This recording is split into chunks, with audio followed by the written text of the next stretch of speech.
tous, chers amis, que vous soyez de l'église de Villeurbanne ou que vous soyez d'ailleurs.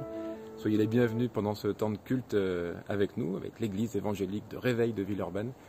Les cultes se déroulent en présentiel pendant le mois d'août, sur inscription si vous vous rendez sur le site, ou bien par le biais de notre chaîne YouTube sur laquelle vous pouvez me voir en ce moment.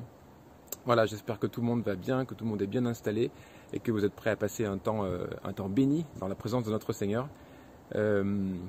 On veut vraiment tourner nos regards vers lui dans ces temps qui sont quand même perturbés. Peut-être que vous êtes inquiets, agités par tout ce qui se passe dans notre société actuelle, par ces histoires de confinement, déconfinement, plus les autres inquiétudes sociales ou sociétales actuelles. Alors on veut tout déposer au pied de notre Seigneur. On veut s'avancer vers lui avec confiance, avec calme et avec nos cœurs tournés vers lui. Alors si vous le voulez bien, je vous propose qu'on prenne un temps de prière ensemble avant de démarrer ce temps dans sa présence. Seigneur Jésus, merci pour ton regard posé sur nous pendant ce temps de culte. Nous voulons entièrement tourner nos regards vers toi. Tu es celui qui est notre alpha et notre oméga. Tu es celui qui est la solution de chacun de nos problèmes.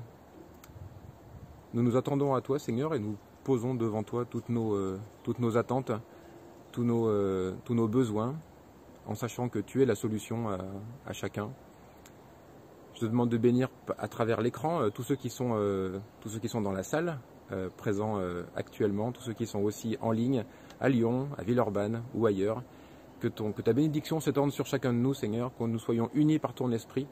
Nous voulons avancer avec toi et t'offrir un culte qui te soit agréable. Donc reçois notre adoration, Seigneur, ce matin, et que ton nom seul, Seigneur Jésus, soit élevé. Amen. Et je vous souhaite un bon culte. Bonjour Église de Villeurbanne, j'espère que vous allez bien. C'est avec joie ce matin que je me joins au culte. Et pour ce temps de louange, vraiment c'est un plaisir pour moi. Ce matin, je suis dans la joie parce qu'on va louer Dieu ensemble. Amen. J'espère que vous aussi, vous êtes dans la joie. On va louer Dieu ensemble et comme vous pouvez le voir, je suis dans mon salon et j'imagine que vous aussi, vous êtes dans votre salon, dans votre chambre, dans votre cuisine peut-être, je ne sais pas. Mais ce qui est sûr, c'est que Dieu est là au milieu de nous, là où nous sommes. Et vraiment, je vous invite à ouvrir votre cœur là où vous êtes et afin qu'on puisse vraiment vivre ce temps de louange et apporter tous ensemble un parfum d'adoration au Seigneur, une louange qui lui est agréable. Alors, vraiment, ouvrons nos cœurs et que vraiment ce matin, le Seigneur puisse déverser dans nos vies, dans nos cœurs, ce qu'il a à déverser. Et vraiment qu'on nous soit disposés ce matin, tout au long de ce culte, à recevoir de lui et qu'on puisse aussi lui donner toute la gloire au travers de ses chants. Alors je vous invite à prier. Seigneur mon Dieu, merci parce que tu es bon vers nous. Seigneur, tu fais tellement de bonté, Seigneur, chaque jour. Tes bienfaits, Seigneur, sont innombrables, Seigneur Jésus. Et vraiment, je te remercie parce que tu es là au milieu de nous, chacun, là où nous sommes, dans nos foyers, Seigneur Jésus. Tu viens nous bénir. Seigneur Jésus, tu viens, Seigneur, bénir ce temps de louange. Je te prie, Seigneur, vraiment qu'il soit pour ta gloire, Seigneur Jésus, et que tu sois glorifié, Seigneur, au travers de ces chants. Que chacun, Seigneur, puisse être libre de t'adorer, libre de te louer, Seigneur Jésus, en toute liberté, oui, Seigneur. Vraiment, merci, Seigneur Jésus. Vraiment, merci pour ta présence, Seigneur. Et merci pour ce que tu vas faire ce matin. À toi l'honneur et la gloire. Amen. On va prendre ce premier chant qui dit « À toi seul, mon adoration ». Alléluia. À toi seul, mon adoration. À toi seul, ma louange et mon chant. Je désire adorer ton nom, car toi seul est digne d'adoration. Oh, oh. De tout mon cœur, de tout mon cœur, je te louerai. De toute ma force, je t'adorerai. Tout je te chercherai. Et dans tes voies, je marcherai. À toi seul, mon adoration. À toi seul, ma louange et mon chant. Je désire adorer ton nom, car toi seul est digne d'adoration. À toi seul, mon adoration. À toi seul, ma louange et mon chant. Je désire adorer ton nom, car toi seul est digne d'adoration. Oh Jésus, oh devant ton trône, devant ton trône, je m'inclinerai. Je suis à toi, je te servirai. Dieu est mon roi, je t'élèverai. Et en toi seul, je me confierai, je me confierai. À toi seul, mon adoration. À toi seul, ma louange et mon chant. Je désire adorer ton nom, car toi seul est digne d'adoration. À toi seul, mon adoration. À toi seul, ma louange et mon chant. Je désire adorer ton nom, car toi seul est digne d'adoration. Oh, à toi seul, à toi seul, mon adoration. À toi seul, ma louange et mon chant. Je désire adorer ton nom, car toi seul est digne d'adoration. À toi seul, mon adoration. À toi seul, ma louange et mon chant. Je désire adorer ton nom, car toi seul est digne d'adoration. Jésus est digne d'adoration. Oh, car Jésus est digne d'adoration. Alléluia, Jésus est digne d'adoration. Alléluia. Nous voulons continuer à le louer. Oui, il est Seigneur de la terre et nous voulons exalter son nom. Alléluia. À ton nom, les monts vacillent et s'effondrent. À ton nom, les flots s'agitent, les mers grondent. À ton nom, les anges s'inclinent, la terre se réjouit, ton peuple s'écrie. Seigneur de la terre, nous exaltons ton grand nom, remplissant le ciel de nos louanges, Yahweh, Yahweh, nous aimons proclamer ton nom. Chantons-le ensemble, Seigneur de la terre. Seigneur de la terre, nous exaltons ton grand nom, remplissant le ciel de nos louanges, nos louanges. Yahweh, Yahweh, nous aimons proclamer ton nom. Oh Jésus, à ton nom, le jour s'éveille dans la gloire. À ton nom, la nature dit ton histoire.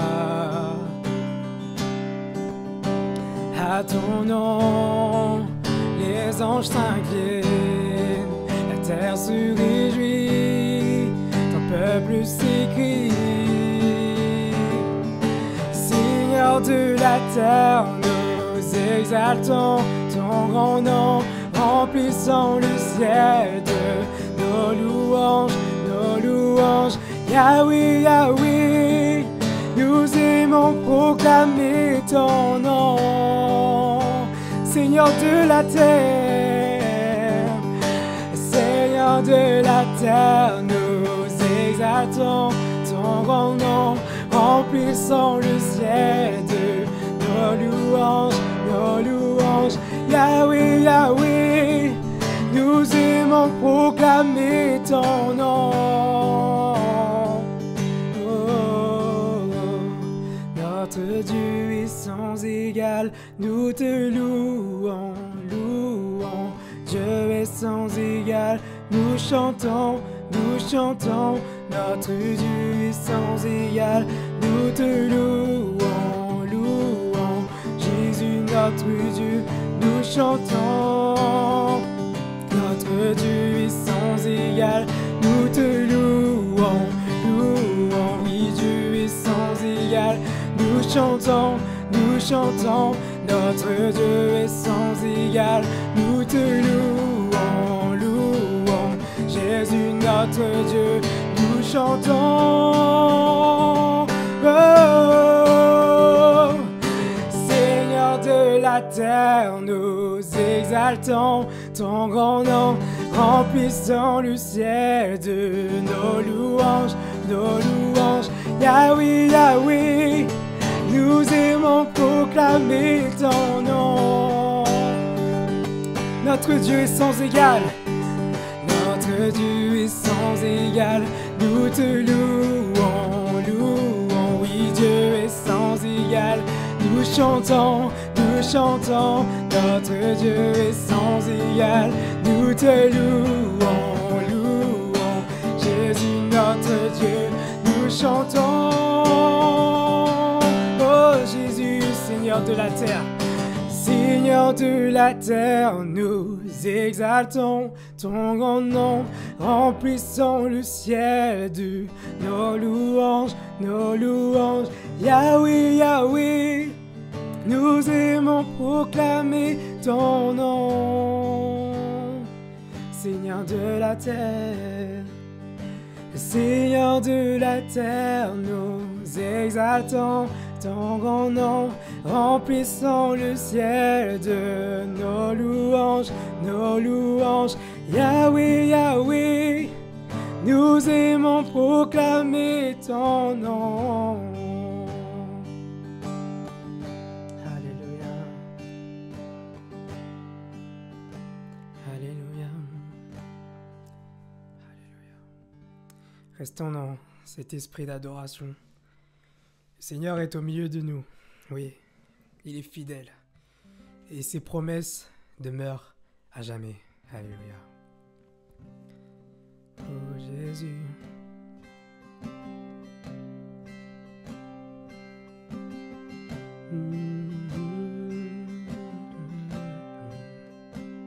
Tu es là, présent parmi nous. Je t'adore, oui je t'adore. Tu es là, agissant parmi nous. Je t'adore, je t'adore. Tu es là, présent parmi nous. Je t'adore, oui je t'adore. Tu es là, agissant parmi nous. Je t'adore, je t'adore. Tu traces un chemin au Père des miracles. Tu tiens tes promesses, lumière dans les ténèbres. Mon Dieu, c'est ce que tu es. Tu traces un chemin au Père des miracles. Tu tiens tes promesses, lumière dans les ténèbres. Mon Dieu, c'est ce que tu es.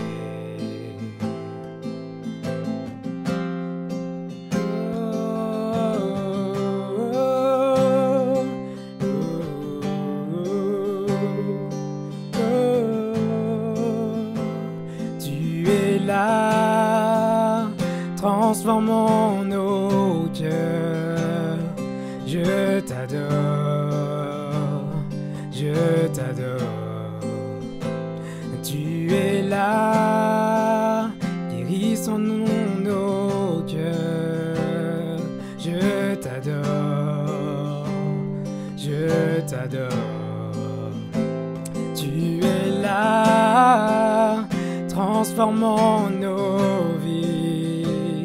Je t'adore, oui je t'adore. Tu es là, tu restaures les cœurs brisés. Je t'adore, je t'adore. Tu traces un chemin au Père des miracles. Tu tiens tes promesses, lumière dans les ténèbres. Mon Dieu, c'est ce que tu es. Tu traces un chemin au Père des miracles. Tu tiens tes promesses, lumière dans les ténèbres. Mon Dieu, c'est ce que tu es. C'est ce que tu es. C'est ce que tu es. C'est ce que tu es. C'est ce que tu es.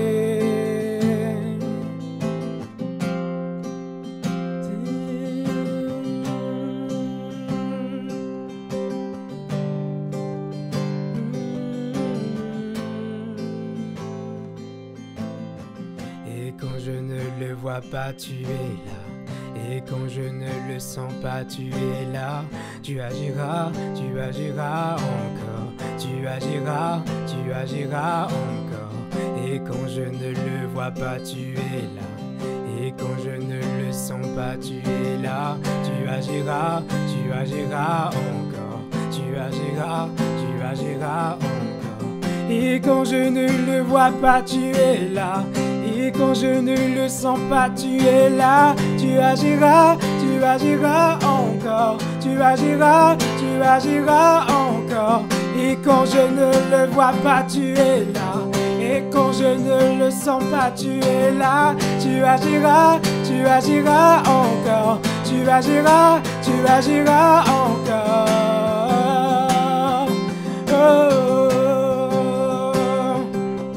Jésus, tu traces un chemin. Tu traces un chemin au Père des miracles. Tu tiens tes promesses, lumière dans les ténèbres. Mon Dieu, c'est ce que tu es. Tu traces un chemin au Père des miracles. Tu tiens tes promesses, lumière dans les ténèbres.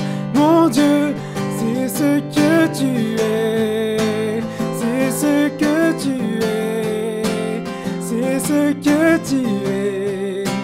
C'est ce que tu es. C'est ce que tu es.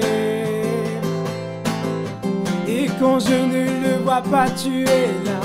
Et quand je ne le sens pas, tu es là. Tu agiras encore. Tu agiras encore. Et quand je ne le vois pas, tu es là. Et quand je ne le sens pas, tu es là. Tu agiras encore. Tu agiras encore. Oh, oh, oh.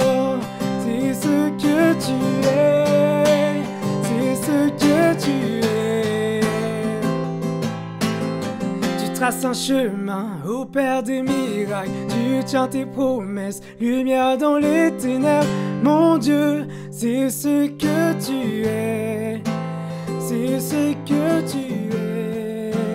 C'est ce que tu es. C'est ce que tu es. C'est ce que tu es.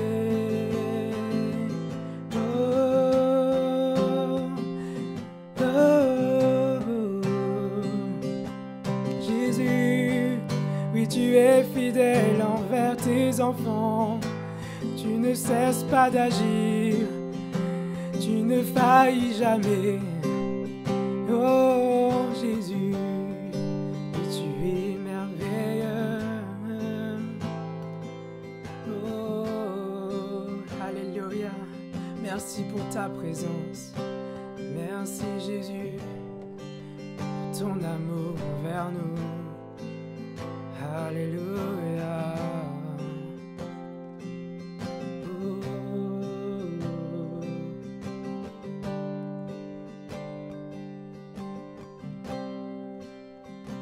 Alléluia. Chers amis, bonjour. Je suis heureux de vous retrouver pour ce temps du message de ce dimanche matin. J'espère que vous allez bien et on va se tourner ensemble vers un sujet d'actualité qu'on va essayer de relier avec nos préoccupations spirituelles, avec Candy Christ. J'ai été interpellé, et peut-être vous aussi, par ce qui nous est arrivé lors de l'épidémie de Covid-19, quelque chose qu'on appelle le complotisme, ou la théorie du complot. Donc quelque chose que nous avons vu apparaître de plus en plus, le fait qu'une personne ou un groupe de personnes, peut-être, manipule l'opinion publique, à des fins personnelles, à des fins en général mauvaises, méchantes, et que ce soit en secret. Et des personnes pensent avoir des informations qui vont dans ce sens, qui vont dans le sens de révéler la vérité, qu'en fait nous sommes manipulés. Voilà, c'est un petit peu ça l'idée que nous allons étudier ce matin. Et par exemple, pendant le Covid-19, comme je disais, vous avez dû suivre comme moi le fait qu'à un moment, il y avait une fake news, comme on dit en anglais, une information sans doute manipulée, fausse, qui circulait selon laquelle le virus aurait été créé en laboratoire. On ne sait pas trop par qui, il y a différentes théories à ce sujet. Depuis, ça a été réfuté. De nombreux sites internet et spécialistes ont expliqué que, vu la forme du virus, ce n'était pas le cas. Mais l'information a circulé et peut-être que vous ou vos proches avez été amenés à penser que peut-être c'était vrai, nous étions manipulés par soit les Chinois, soit d'autres personnes qui auraient créé ce virus.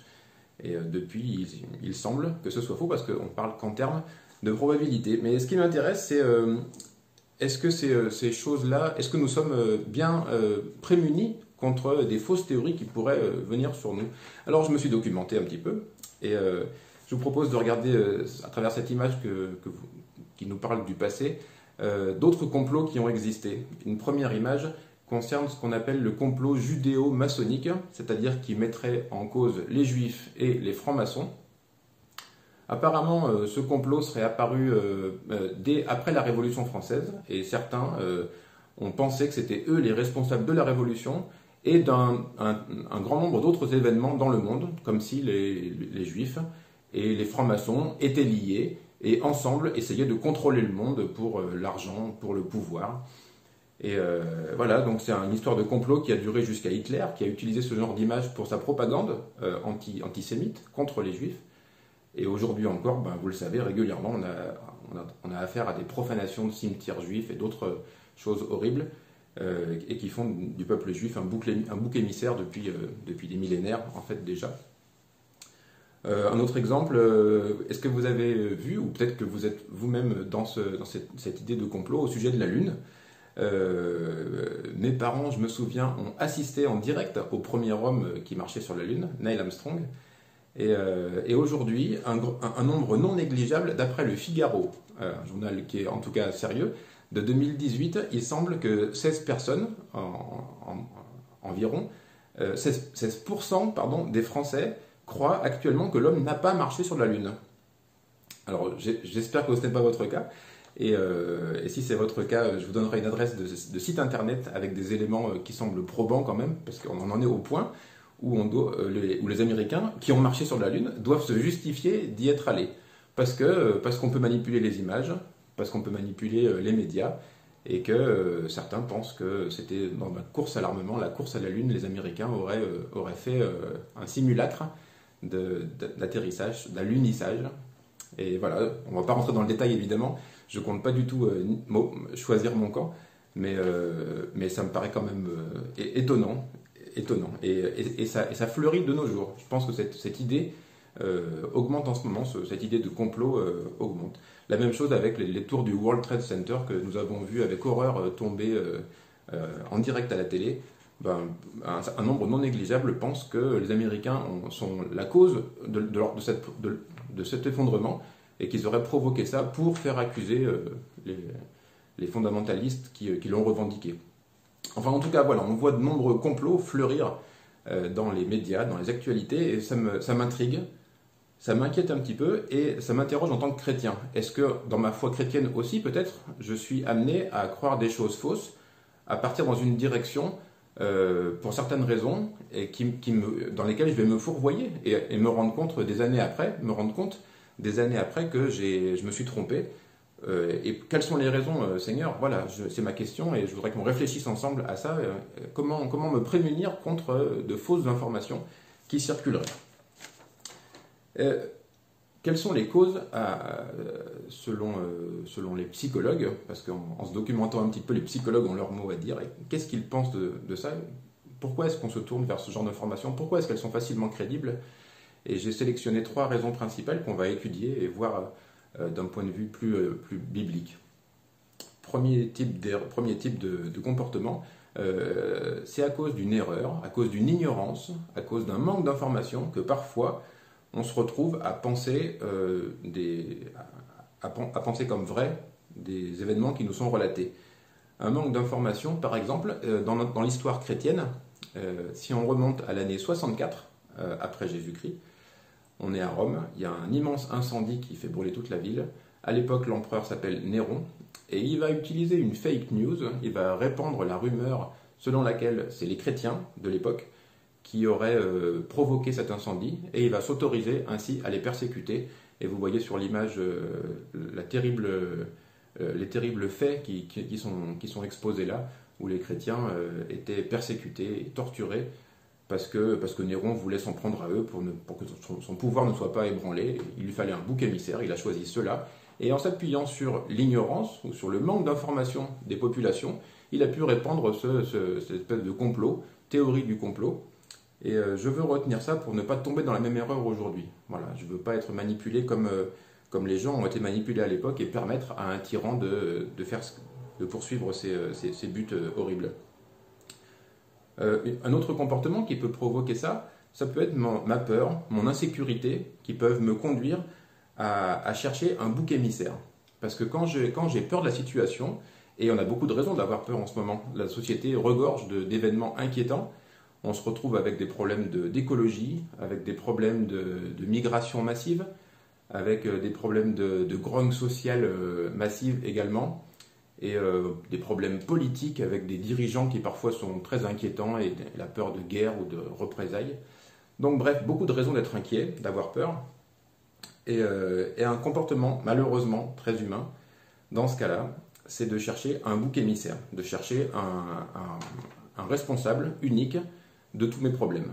Et quand je le trouve, ça simplifie les choses pour moi, et je peux détester simplement cette personne-là au lieu de m'en prendre à la société, de m'en prendre éventuellement à Dieu ou au système, quelque chose contre lequel je ne peux rien. Si je trouve un coupable tout simple et que je peux haïr tranquillement, c'est parfois plus pratique. Et on se retrouve à détester un groupe ou un autre, tel ou tel groupe ethnique. Les juifs malheureusement sont souvent en ligne de mire. On a accusé des gens d'être des sorcières au Moyen-Âge, un peu pour ces raisons-là.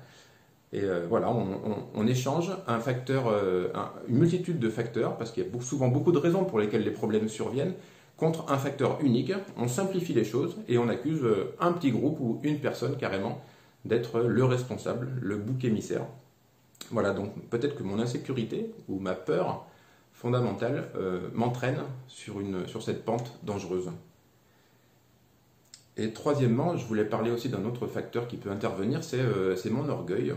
et je veux parler de moi parce que c'est plus simple que d'accuser les autres, en tout cas pour moi, je me suis retrouvé par orgueil à accepter des théories qui relèvent du complot ou des fake news ou des choses comme ça.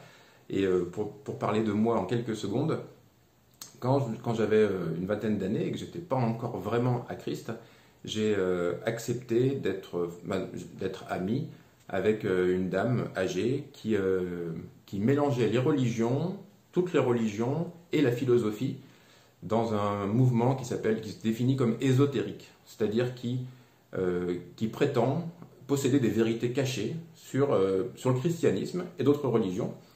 Et avec toutes ces valeurs-là, mon orgueil était fortement nourri parce qu'on est censé découvrir des choses que les autres ignorent. Et au nom de ça, on se retrouve détenteur d'une vérité cachée. Et c'est très attirant, très excitant pour un jeune homme en particulier. Et je me suis fourvoyé dans ces enseignements-là qui m'ont tenu à l'écart de Christ pendant plusieurs années. Et je remercie le Seigneur de m'en avoir délivré, d'avoir permis que je fléchisse le genou et que je reconnaisse mon orgueil. Et lui-même m'a relevé et je le remercie encore en public aujourd'hui. Et je veux passer à une dernière partie où on pourrait étudier ensemble qu'est-ce que je dois faire si je suis enclin à ces choses-là et comment me prémunir contre ces choses-là à l'avenir. Je veux dans quelle direction est-ce que je dois travailler. Je vous propose 3 pistes de réflexion puisqu'il y avait 3 problèmes que nous avons évoqués. Dans le cas où c'est par ignorance que je pêche, parce que je suis peu informé ou mal informé, pourquoi ne pas citer ensemble ce passage des Actes, Acte 17, verset 11, dans lequel Paul parle des Béréens, ceux qui habitent à Bérée, et vous le savez, on les cite souvent comme des modèles dans ce domaine-là, puisque qu'est-ce qu'ils faisaient? Ils examinaient chaque jour les Écritures pour voir si ce qu'on leur disait était exact. Voilà, je l'ai retranscrit à peu près correctement. Et c'est leur comportement qui nous intéresse. Au lieu d'écouter Paul et d'être juste touchés par ses paroles, non seulement ils étaient touchés, sans doute, mais ils vérifiaient que c'était conforme aux Écritures qui étaient leur base de données principale, leur référence absolue. Et notre première piste de travail, ce sera ça ce matin. Je veux décider, avant de donner crédit à n'importe quelle théorie ou à n'importe quelle idée développée par telle église ou par tel pasteur qui est particulièrement puissant ou charismatique, qui parle tellement bien ou qui fait des miracles, avant de m'engouffrer et d'aller vraiment dans sa direction et de prendre tout pour argent comptant, je veux voir si ce qu'il dit est exact et conforme aux Écritures. Je veux prendre le temps de la prière, de la réflexion, et que ce soit pour le coronavirus ou pour le fait d'avoir marché sur la Lune, avant d'adopter le point de vue de celui qui parle le plus fort, ou de celui qui est le plus convaincant, ou de celui qui manifestement est plein d'autorité, je veux moi-même vérifier dans plusieurs sources, et en particulier dans la Bible, quand ça s'applique, parce que je veux des sources vérifiables, et je veux que mon esprit d'analyse soit actif. Ce qu'on apprend à nos jeunes en ce moment, si vous avez des enfants encore au collège ou au lycée, on leur apprend beaucoup le sens critique, en particulier sur Internet, avant d'accepter les informations qui arrivent, les jeunes, vérifiez vos sources. Deuxième leçon qu'on peut retenir, si c'est par peur que je suis coupable, on peut dire, de tomber d'accepter de croire en des théories qui semblent saugrenues parfois, qu'est-ce que je peux faire, Seigneur, pour avoir moins peur, pour être plus rassuré? Eh bien, on veut s'emparer simplement d'un verset, un autre verset qu'on trouve dans Philippiens 4, 6, et que vous connaissez et qu'on cite souvent. Ne vous inquiétez de rien, mais en toutes circonstances, par des prières et des supplications, avec des actions de grâce, faites connaître à Dieu vos besoins, et la paix de Dieu gardera vos cœurs et vos pensées en Jésus-Christ. Voilà, je veux, Seigneur, que tu guérisses mon insécurité fondamentale, dans ce monde, comme je disais, qui en regorge d'insécurité, qui est parfois inquiétant. Et à tous les âges, on se retrouve avec la peur de l'avenir, avec la peur du présent même, avec des menaces qui semblent être à nos portes parfois, et plus on écoute les médias, et plus on peut se sentir acculé et angoissé. Alors aujourd'hui, ce dimanche matin, prenons quelques instants pour nous recentrer sur Christ, parce que notre source de sécurité, c'est lui. On ne va pas se mentir, les sources d'insécurité existent bel et bien, et il ne s'agit pas de les cacher ou de les nier, mais il s'agit de mettre notre identité avant tout, et avant d'être un Français, ou d'être un Lyonnais, ou un Villeurbanais, avant d'être tel ou tel métier ou telle activité que j'ai, je suis d'abord un chrétien, un enfant de Dieu.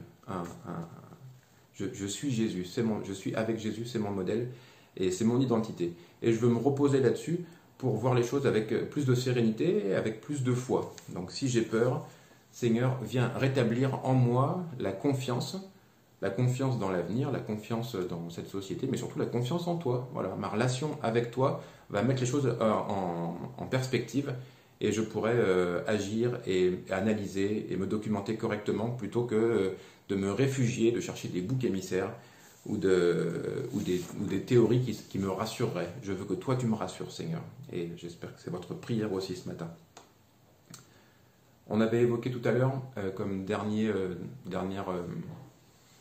élément, peut-être l'orgueil qui peut me pousser à être fier d'avoir des informations que d'autres n'ont pas, ou une intelligence, ou une lucidité que les autres n'ont pas. C'est ce que j'ai cru avoir pendant quelques années. Alors dans ce cas-là, Seigneur, je veux plus d'humilité. C'est ma demande ce matin. Comment je fais pour dire Seigneur, rends-moi humble? Eh bien c'est très facile, c'est ce qu'il fait. Je suis tombé sur ce verset tout simple dans Matthieu 10, 26, qui nous dit « Il n'y a rien de caché dans les Écritures qui ne doivent être découverts. Il n'y a rien de secret qui ne doive être connu. » Comme les choses sont simples quand on se fie simplement à Christ. Il n'y a pas de choses cachées, il n'y a pas d'enseignement secret que les pasteurs détiendraient, que tel ou tel enseignant détiendrait. J'ai trouvé quelqu'un sur Internet qui semble avoir une telle puissance, une telle onction, ou un enseignement nouveau, ou ce genre de choses, qu'on veut s'avertir les uns les autres. Et c'est ce que je fais pour moi et pour nous ce matin. Soyons vigilants, il n'y a rien de caché qui doit être découvert. Tout a été déjà dit, tout est clairement dans la Bible. Et je veux citer, il y a beaucoup de citations peut-être dans ce message, mais celle-là est magnifique, de Mark Twain, un célèbre écrivain américain, qui dit moi, dans la Bible, ce n'est pas ce que je ne comprends pas qui m'inquiète, c'est ce que je comprends. Et je trouve ça vraiment génial. Ce qui m'inquiète, c'est pas ce que je comprends pas. Peut-être qu'il y a des passages obscurs, peut-être qu'il y a des choses secrètes ou des choses qui semblent paradoxales. Bon, c'est possible, c'est pas ça qui m'inquiète. Ce qui m'inquiète, c'est ce que je comprends. Il y a largement assez dans les choses que je comprends pour me faire du souci, parce que je suis loin d'arriver au bout du processus. Pour les choses cachées et pour les complots et tout le reste, on verra plus tard. J'ai largement à faire avec la petite phrase, par exemple, aime ton prochain comme toi-même. Je comprends très bien ce que ça veut dire et j'ai là le programme de toute ma vie si je veux m'efforcer de l'appliquer correctement. Donc on va faire comme Mark Twain, en tout cas dans ce domaine-là. Et au lieu de chercher des théories ou d'accepter des choses, essayons d'être à l'image de Christ pour des choses simples. Et je m'applique à moi évidemment le premier, ce conseil. Voilà, nous arrivons déjà à la fin de ce temps. Et en conclusion, je voudrais vous dire, nous sommes les ambassadeurs de Christ, n'est-ce pas, dans cette société. Et soyons, puisque c'est ainsi, des modèles, dans la mesure du possible, des modèles de douceur, des modèles de confiance en Dieu, des modèles aussi de rigueur intellectuelle, dans un monde qui en manque cruellement. Amen.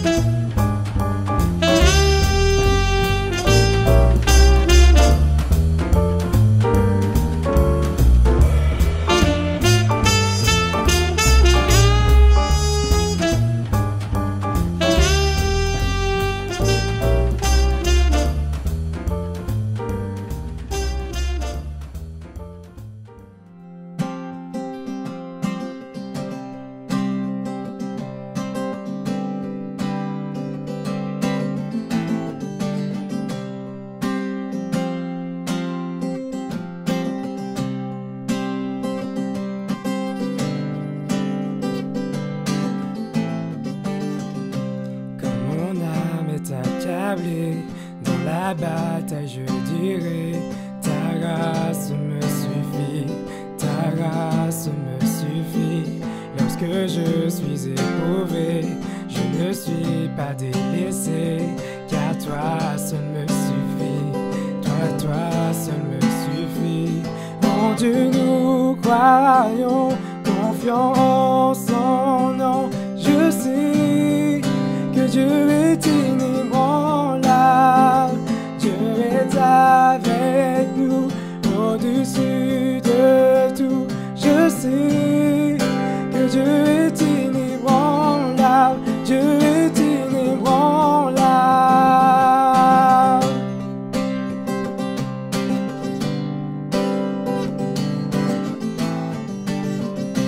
Nous irons là où tu vas, dans l'inconnu tu es là.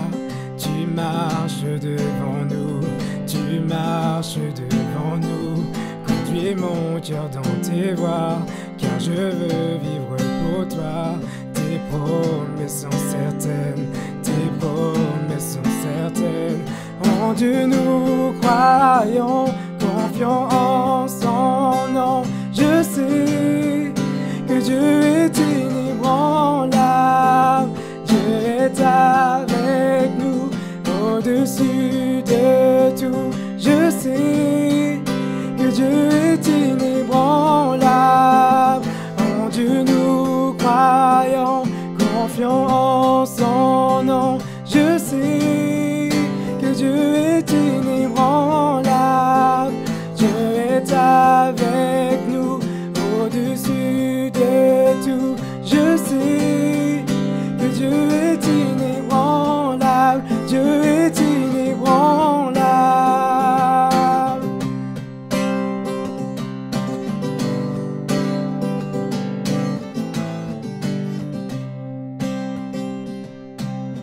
Cette œuvre commencée en nous, tu complètes par ton amour. Grand est ton nom, et tu combats pour nous, notre espoir est pour toujours. En toi, ô Dieu, cette œuvre commencée en nous, tu complètes par ton amour. Grand est ton nom, et tu combats pour nous, notre espoir est pour toujours. En toi, ô Dieu, cette œuvre commencée en nous, tu complètes par ton amour.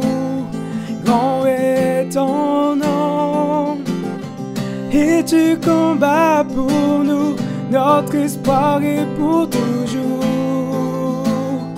En toi, oh Dieu, cette œuvre commencée en nous, tu complètes par ton amour. Grand est ton nom, et tu combats pour nous, notre espoir est pour toujours. En toi, oh Dieu, en Dieu nous croyons, confions en son nom. Je sais que Dieu est inébranlable, Dieu est avec nous, au-dessus de tout. Je sais que Dieu est inébranlable, Dieu est inébranlable. Dieu est inébranlable.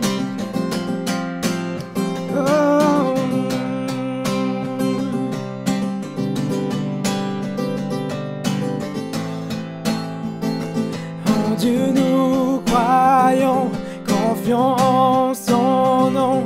Je sais que Dieu est inébranlable, Dieu est avec nous, au-dessus de tout. Je sais que Dieu est inébranlable, Dieu est inébranlable.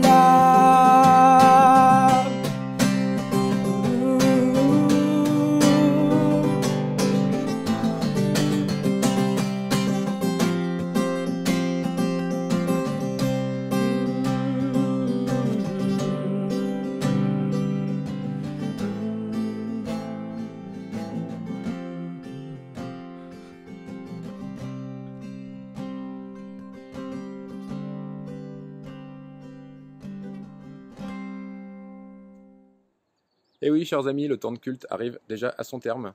J'espère que ce temps a été profitable pour vous, à travers le temps de message ou la Sainte Seine ou la louange, que vous avez pu saisir une parole de Dieu pour vous ce matin. En tout cas, c'est ma prière, notre prière. Je voudrais juste peut-être faire 2 annonces au sujet des dîmes et des offrandes.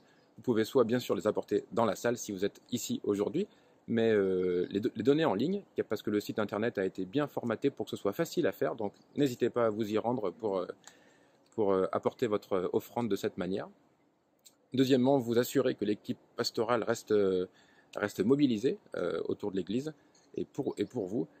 Si le pasteur Joss était en congé au mois de juillet, il est présent à nouveau pendant le mois d'août. Inversement, le pasteur Daniel était présent en juillet mais prend ses congés au mois d'août.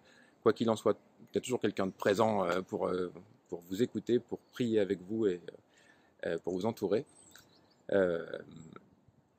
En ce qui me concerne, le culte est terminé et je voudrais juste vous bénir, prier qu'on puisse terminer par la prière pour terminer ce culte.